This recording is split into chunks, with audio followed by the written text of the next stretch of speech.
SIT स्थापन करा असे आदेश जारी करण्यात आलेले आहेत। त्यामुळे महिला आयपीएस तेजस्वी सातपुते यांच्या नेतृत्वात एसआयटी स्थापन करण्यात येते आणि तत्काळ तपास सुरू करण्याचे आदेश देण्यात आले आहेत। फलटण प्रकरणामध्ये एसआयटी स्थापन करण्यात येते।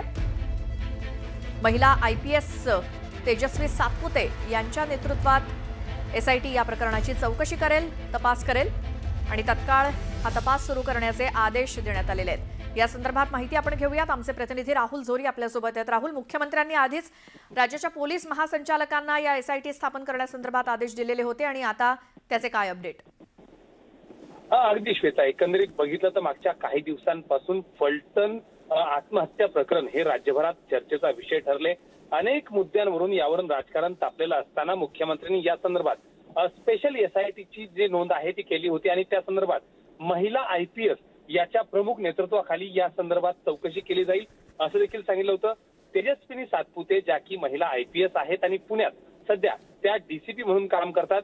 यासोबतच यापूर्वी देखील त्यांनी सोलापूर जिल्हा पोलीस अधीक्षक म्हणून कार्यभार पाहिलेला आहे। यासोबतच साताऱ्यामध्ये देखील त्या होत्या आणि मुंबईत देखील त्यांनी स्वतः हा कार्यभार पाहिलेला आहे। एकंदरीत बघितलं तर स्वच्छ प्रतिमेच्या तेजस्विनी सातपुते यांच्या नेतृत्वात संपूर्ण फलटण संदर्भातली जी चौकशी आहे ती या संदर्भात करण्यात येईल आणि एकंदरीत बघितलं तर मागच्या काही दिवसांपासून वारंवार या सगळ्या बाबतीत सर्वच राजकीय पक्षांकडून राजकारण तापलं होतं।